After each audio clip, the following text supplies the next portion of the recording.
November is the kind of month where everything feels slightly wrong. The air turns colder, but not sharp, just heavy. The nights come earlier, stretching shadows across empty roads, abandoned structures, and places people stopped talking about a long time ago. And if you've ever been near an old dam in November, you know the silence isn't normal. It presses in on you, like something underneath is waiting. My name is Adil Rahman, and what I'm about to tell you didn't just happen to me. It happened to 18 people. Some survived, most didn't. And all of it leads back to one place, Sanghar Ridge Dam. You've already heard this part. But what I didn't tell you is what happened after I left. For weeks after that night, I couldn't sleep. Every time I closed my eyes, I saw the reflection again. 18 figures, 17 still, one smiling. But that wasn't the worst part. The worst part was the recordings. Because when I reviewed my footage later, there were sections I never filmed. Hordes of footage from angles I never set up. And in those recordings, the camera wasn't facing the water. It was facing me, standing completely still, for hours. The dam officially shut down in 2008, but unofficially, security stayed active until 2012. One of the last guards kept a logbook. I managed to get a scanned copy. Most entries were normal. Routine checks, equipment status, weather conditions. Until November. November 6th water levels stable. No activity.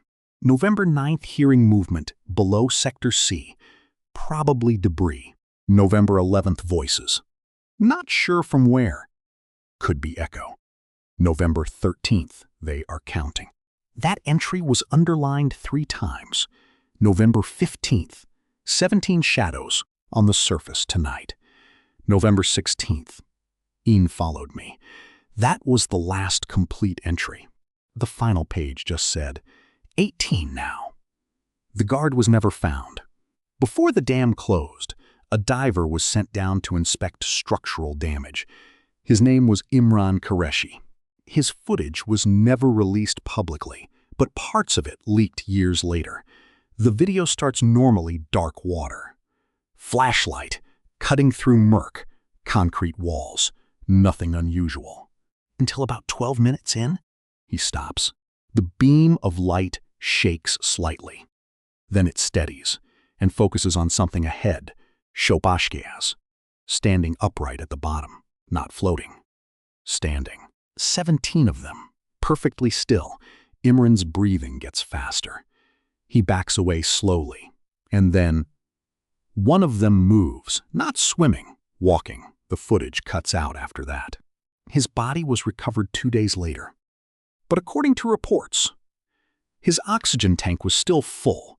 Locals stopped fishing there years ago, except one man, everyone called him Baba Kareem.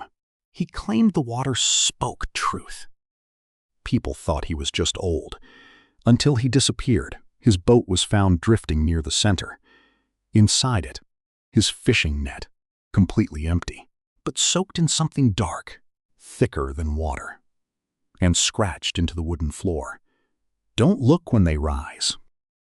A former engineer recorded a voice memo weeks before the shutdown. His voice sounded exhausted, panicked.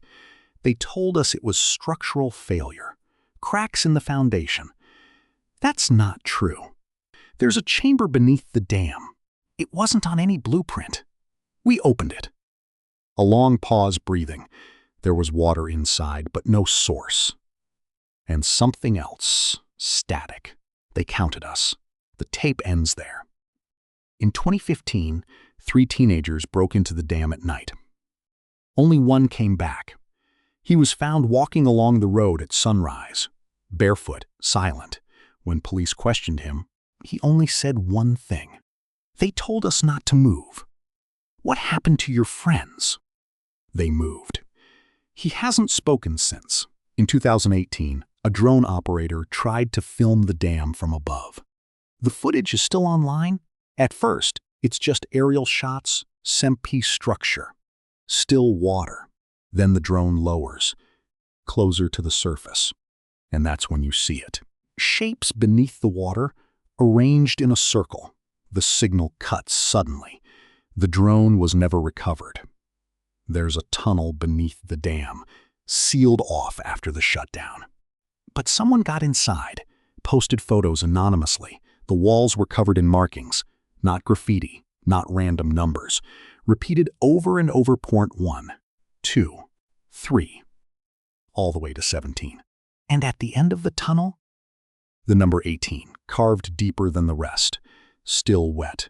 Truck drivers passing near the dam reported strange radio signals. Static at first, then voices. Hold position. Do not surface. Waiting. And always. 18. A couple visited the dam during the day, took photos. Normal at first, until they checked them later. In every picture near the water, there was a woman behind them, standing too close. They swear no one else was there in the last photo. She's smiling. Emergency services logged a call from inside the dam Teichsmount. November 18th, 2008. They're not dead. Sir, who isn't? They're waiting below. How many people are with you? A long pause. 18. The call disconnects. People living within 5 kilometers of the dam reported the same dream, standing near water, unable to move, watching something rise, and hearing, "Don't leave yet." A nearby checkpoint camera caught something strange. At 3:17 a.m., a figure walking from the direction of the dam, slow, unnatural, then another, then more. 17 in total. They stop at the road and turn, as if waiting for one more. A man walking his dog near the restricted area noticed something odd. The dog froze, wouldn't move forward, then started growling at the water, not barking, not afraid. Warning. Sensors installed near the dam recorded sudden drops in temperature, always at the same time. 3:18 a.m. Exactly 1 degree drop, each time, until one night it dropped 18 degrees. A researcher studying the site reported something disturbing. Reflections don't match objects. Count them carefully. 17 visible objects, 18 reflections. You already know what happened to Hamza. Or at least, what I saw. But I went back to his house later. His room was empty, except for one thing. His recorder, still playing. We're complete! I stayed away from the dam. I tried to forget. Until last week, when I checked my latest recording, something new appeared. A frame I never filmed. The dam, at night, the water moving, and 18 figures walking out. Not reaching, not struggling, walking toward the camera, and behind it, me, standing still waiting.